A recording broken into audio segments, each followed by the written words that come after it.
서방 과학자로는 가장 최근인 2010년 방북해 영변 핵시설을 직접 본 시그프리드 해커. 미국 스탠퍼드대 국제안보협력센터 선임연구원은 하노이 회담 후 북미 간 교착 상태와 관련해 북한이 영변 핵시설 전체를 폐기하고 이 과정에서 미국 핵 전문가들의 참관을 진지하게 고민하고 있다면 이는 매우 큰 제안이라고 말했다.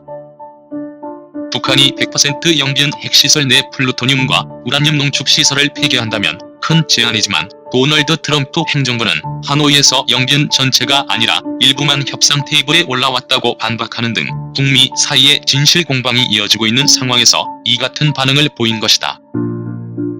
영변 핵시설이 북한 전체 핵능력의 70에서 80%가량을 차지한다고 보는 해커 박사는 지난달 발표한 보고서에서도 북한이 영변의 5메가와트 원자로와 재처리 시설 등을 이용해 지난 1년간 핵무기를 추가 생산한 것으로 보인다고 밝힌 바 있다. 해커 박사는 이어 내가 현장에 없었기 때문에 어떤 것이 반대급부로 주어져야 했는지는 뭐라 말하기 어렵다. 여전히 회담에서 무슨 일이 일어났는지 진행 상황을 이해하려는 중이라고도 했다. 미국에서 대북 대화파로 분류되는 해커 박사도 현 상황에선 북한이 완전한 비핵화 의지를 갖고 있는지 계속 대화 기조가 유지될 수 있을지는 좀 더 지켜봐야 한다는 뜻으로 해석된다. 해커 박사는 영변 핵시설을 총 4차례 방문한 바 있으며 마지막 방문이었던 2010년에는 영변의 우라늄 농축 시설도 참관했다. 지난달 발표한 보고서에서는 북핵 프로그램의 막대한 규모와 북미 간 신뢰 부족을 고려했을 때 비핵화에 10년 이상 걸릴 것이라고 내다봤다. 북미 하노이 정상회담 결렬 이후 북한은 불과 며칠이 안 되어 동창리 장거리 미사일 기지를 다시 복구했다고 북한 전문위성 매체 38노스가 최근 보도했다. 북한은 결국 미국과의 협상에서 분리할 것이 없는 상태이다. 이렇게 시간을 북한에 주면 북한은 미국 본토를 더욱 위협할 대륙간 단도탄의 확실한 완성, 미국 본토 해안에 근접할 핵추진, 잠수함, 소형핵, 생화학 무기의 테러리스트들에 대한 수출 등으로 미국을 압박할 수 있다. 북한은 정상국가라기보다는 거대한 마피아 테러리스트 집단이므로 그들 체제의 존속을 위해서는 천안함 사건같이 무슨 일이든 할 수 있는 집단이다. 근본적 해결은 정권 교체이다. 미국 의회와 정부를 움직여야 한다. 서훈 국가정보원장이 지난 5일 열린 국회 정보위 간담회에서 북한의 영변 5메가와트 원자로는 작년 말부터 중단돼 재처리 시설은 현재 가동 징후가 없지만 우라늄 농축 시설은 정상적으로 가동하고 있다고 전했다.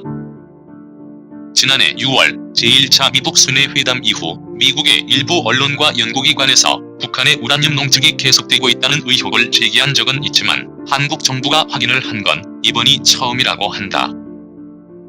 지난 6일 서 원장은 북한의 우라늄 농축 시설이 2차 미북 정상회담이 결렬된 후 재가동된 것은 아니고 회담 전부터 정상적으로 가동되어 온 것으로 파악하고 있다고 보고했다. 미국 월스트리트저널도 4일 아마노 유키야 국제원자력기구 사무총장이 발표한 분기 보고서를 인용해 북한이 2차 미북 회담 중에도 우라늄 농축 시설을 가동한 징후가 있다고 보도했다.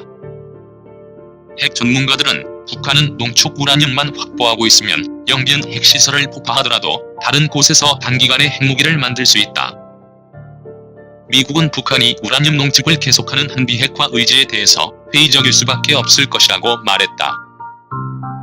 이 같은 상황에서 트럼프 대통령이 하노이 정상회담 과정에서 북한이 핵무기를 포기할 생각이 없다는 사실을 깨닫게 됐다는 워싱턴 포스트의 지난 17일 보도는 주목된다. 전략국제문제연구소의 수미테리 선임연구원은 백악관 당국자가 지난주 브리핑에서 이같이 말했다고 WP에 전했다. 북한 매체들은 북미 협상과 관련해 함구하고 있다.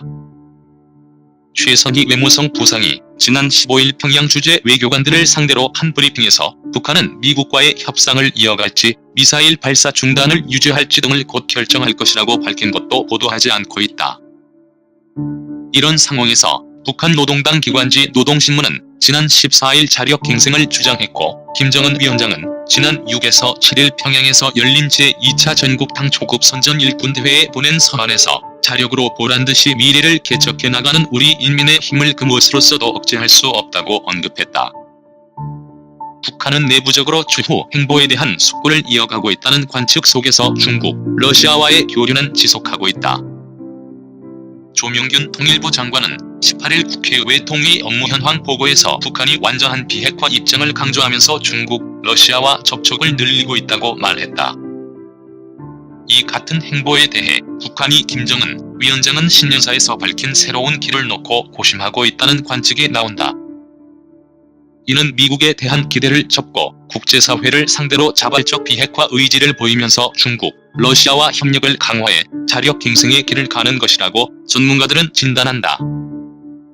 워싱턴 사정의 밝은 외교 소식통은 19일 미국도 그렇고 북한도 그렇고 파국을 막기 위한 기존 프레임을 유지하는 것 같다며 기싸움을 하고 이러는 것이 판을 깨지 않으려는 것이지 원하는 것을 얻겠다고 하는 것은 아닌 것 같다.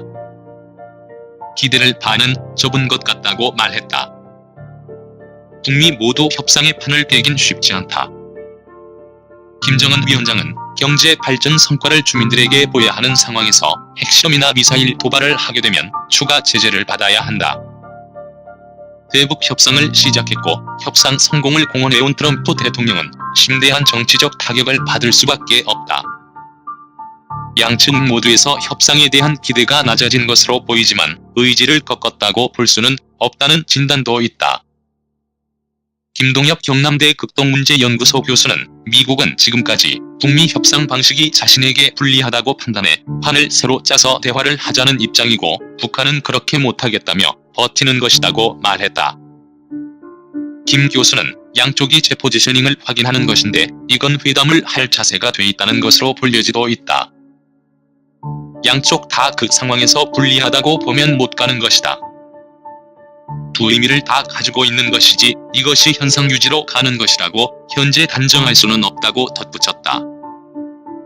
협상 지연이 장기화돼 북한은 중국, 러시아와 협력해 새로운 길을 모색하고 미국은 국내 정치 변수로 완고한 입장을 고수하면 협상 중재자로서 또 경협에 공을 들여온 한국의 입장은 난처한 상황에 놓일 수 있다.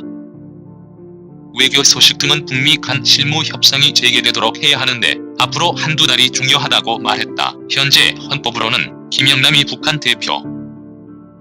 그러나 실무적으로 헌법에 대외적으로 김영남이 북한을 대표한다고 되어 있어서 다른 나라에 북한의 국가수반이 김정은이라는 공식 문건을 보낼 수 없었다.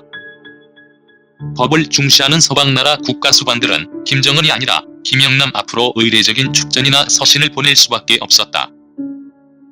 영국 여왕도 김정은 앞으로 축전을 보낸 적이 없다. 김영남 상임위원장과 영국 여왕 사이에만 국가수반급 축전이 교환되었다. 아마 대외적으로 이러한 폐단을 바로 잡으려고 북한은 이번 14기 1차 회의에서 김정은의 직책인 국무위원장의 직책이든 혹은 다른 직책을 새로 만들든 김정은이 북한의 국가수반임을 명백하게 헌법에 반영하는 방향으로 개정하려고 하는 것 같다. 만일 그렇게 되면 김영남의 최고인민회의 상임위원회 위원장직은 폐지될 것이다. 이렇게 되면 결국 1970년대 김일성의 주석제를 다시 도입하는 격이 된다. 이런 경우 서방에서 유학한 김정은으로서는 서방 국가 대통령이 국회의원직을 겸직하는 것이 없다는 것을 잘 알고 있으므로 북한 헌법에서도 국가수반이 대의원직을 겸직하는 제도를 없애려 할 수 있다. 사실 김정은을 헌법적으로 북한의 국가수반임을 명백하게 명기하는 것은 향후 다국적 합의로 체결될 종전선언이나 평화협정에 서명할 김정은의 헌법적 직위를 명백히 하기 위해서도 필요한 공정이다. 둘째로 김정은의 핵 혹은 미사일 시험 재개 입장 발표가 당장 나올 기미는 없어 보인다는 것이다. 3월 17일까지 북한의 노동신문이나 중앙TV 등 공식 매체들은 물론 우리 민족길이나 평양방송 등 대외용 매체들도 최선희 부상의 대미 강경 기자회견 소식을 보도하지 않고 있다.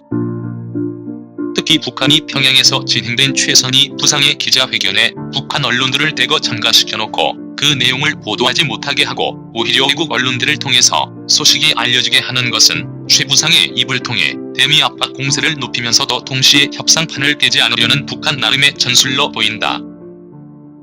김정은 본인도 지금까지 북한 언론들이 2차 미북 정상회담 결과에 대해 차분히 보도하고 있는데 갑자기 자기가 나서서 뜬금없이 핵 및 미사일 시험 재개 입장을 발표하면 북한 주민들이 심리적 혼란 상태에 빠질 수 있다는 점은 고려하지 않을 수 없을 것이다. 셋째로 김정은이 언급한 수령 신비화 금지 발언에 대해 북한의 선전선동 분야가 더 이상 이를 구체화하지 않고 있다는 점이다. 지난 3월 6일 김정은이 제2차 전국당 초급 선전 1군대회 참가자들에게 보낸 서한에서 수령을 신비화하지 말라고 했으나 그 후 북한 언론들은 매일 김정은의 서한 내용을 심화시키는 논설들과 기사들을 발표하면서도 오히려 김씨 일가에 대한 위대성 교양에 더 힘을 집중하고 있다. 결국 이것은 북한에서 김씨 일가가 만든 수령 신격화, 신비화의 문헌적 기초이고 당율법인 당의 유일적 영도체계 확립의 10대 원칙이 없어지지 않는 한 수령 신격화나 신비화는 없어질 수 없다는 것을 다시금 보여주고